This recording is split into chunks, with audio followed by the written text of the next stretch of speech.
Gang, Carolina Jackpot Time coming at you January 24th, 2023. It's early on Tuesday morning. It's about 5 a.m. And, man, not a lot to talk about in the world of college football right now. I don't, anybody can tell me, oh, yeah, there's all kind of stuff you can talk about in NIL and you can talk about this and that. Well, transfer portal is closed for right now. Coaches are still allowed to, I think, kind of comb over the transfer portal right now, but you can't transfer out of the portal or get into it or any of that good stuff right now. So it's kind of a dead time. Recruiting, of course, is still going on. We want to get on here and touch on something the other night on our live show, Sunday night. And these callers, they will try sometimes on the live show to get under Carolina Jackpot skin. We did have one successfully get under my skin the other night, a Tennessee man, Valtard. And to that point, they really have not bothered me a whole lot the past few months. I actually was solidly on their side in the Orange Bowl game against Clemson for obvious reasons there at the end of December, but that's over and done with. You took care of me there. Now, I wouldn't say we're friends at this point in time. I'm hearing this a lot too, and I heard it as soon as that game was over with last year. The Gamecocks versus Tennessee in a game in which the Gamecocks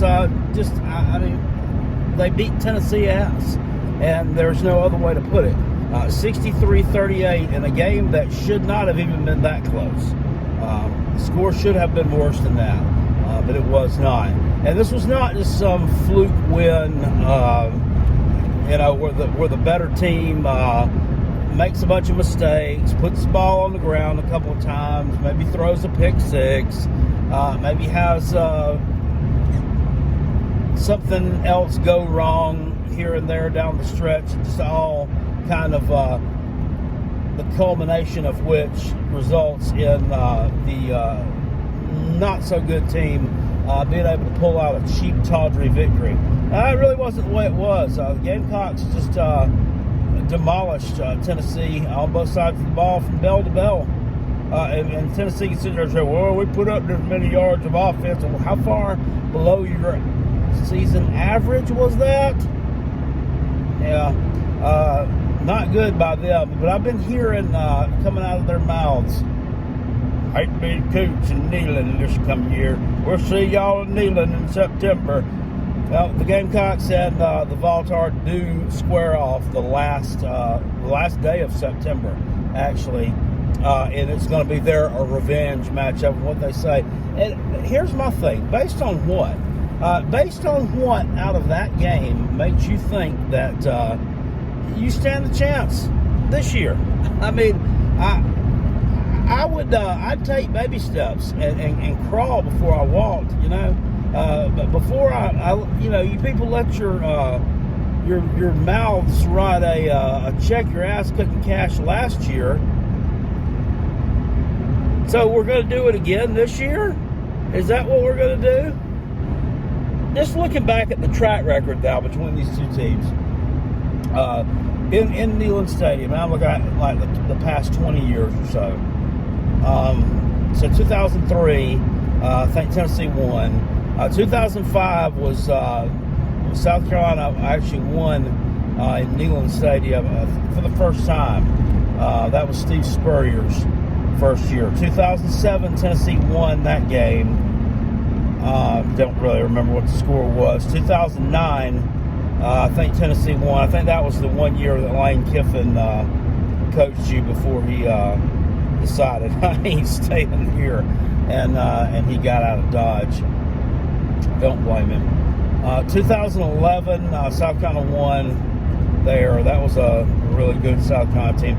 2013 was the one that hurts. That was the game Tennessee won. I think it was like 23-21 or something. Kicked a field goal as the time expired there. A lot of mistakes by South Carolina that day. South Carolina was clearly, thanks for pulling out in front of me, idiot. Clearly the better team on paper, and would finish the year 11-2. And that Tennessee team was the first one under Butch Jones. It was awful, and let's give them credit though, and they won that game. And had South Carolina won that game, they would have been in Atlanta competing for the SEC East Championship, but couldn't get it done. Couldn't get the job done. Didn't know at the time that was going to be that costly, but it ended up being just that costly. 2015, South Carolina, that was the year that Steve Spurrier just walked out and quit. And they played at Tennessee, and I think Tennessee jumped out to a pretty sizable early lead there. That was a pretty decent Tennessee team. And the Gamecocks came back and had a chance inside of half a minute left of that game, either to tie it or take the lead, as I remember. And they completed a pass down to maybe like the 25-yard line, and Jarrell Adams, I think it was, the tight end who caught that pass, should have gotten down with the ball. He didn't get down on the ground to stop the clock, and he got it punched out, fumbles. Tennessee won. 2017 was a terrible Tennessee team. Didn't win an SEC game. South Carolina had actually finished with 8 wins that year, won 9 after the bowl game, and it took like a last-second goal line stand to beat Tennessee, and that's why I knew. I said, this team's not that good.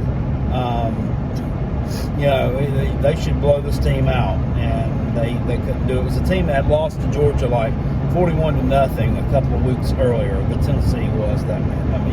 And in 2019, of course, we'll remember that was the one where Tennessee rode the blocked punt to kind of a come-from-behind victory.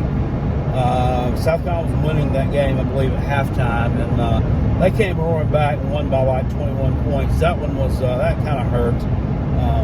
Really shouldn't have let that happen.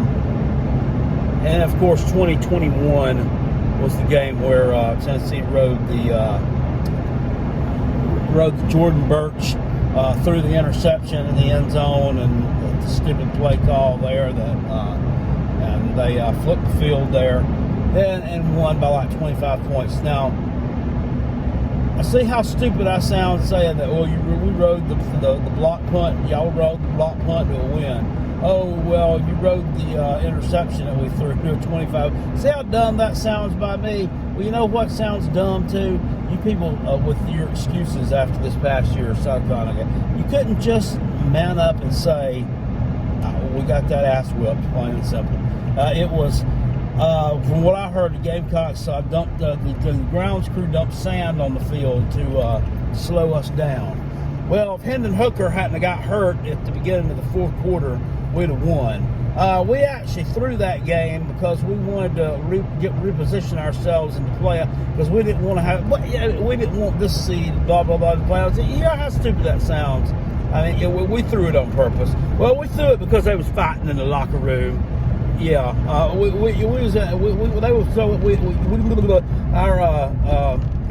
linebacker and Hendon Hooker got into it in the locker room because Hendon Hooker wanted to pray, or you know how dumb that sounds. Y'all do. A lot of you do sound real dumb too, and especially when you're arguing about, I'd hate to be you coming into Neyland this year. Well, I mean, the Gamecocks should have hated you coming into Williams-Brice this year. You should have steamrolled. You were favored by like 20 points in some places. Even I didn't think that South Carolina stood a chance in that ball game, but they did. And they beat that ass. And South Carolina is on an upward trajectory. I make no mistake about it. I've besmirched the offensive coordinator hire. Really didn't like the hire. Don't like his track record. But I will say this: he's got to be better than Marcus Satterfield, and Marcus Satterfield beat you by 25 points.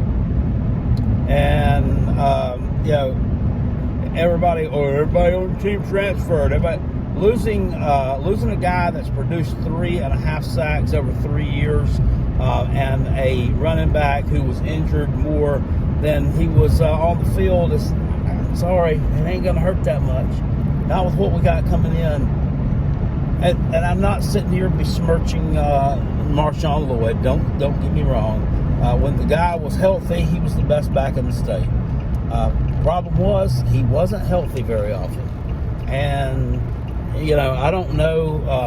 I don't know. I kind of question his desire to play the sport a little bit.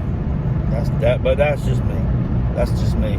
Just from the outside looking in, seems like it could have been tough enough to play in a few of those games there down the stretch, but it didn't happen. And I'm not a coach. I'm not in the training room, and I'm not him. So I'm not going to stand on top of the mountaintops and shout that out. But it's just from the outside looking in, that's just the way it would appear to me. At any rate, Voltards, like I said, learn to crawl before you can walk, and let your team do the talking instead of your mouths. South Carolina already embarrassed you once. I'd hate to see you let that happen again. I really would, because I love each and every one of you, and I don't want to see you suffer anymore. I'll see you guys later. Appreciate it. Peace. I'm out of here, and go Gamecocks.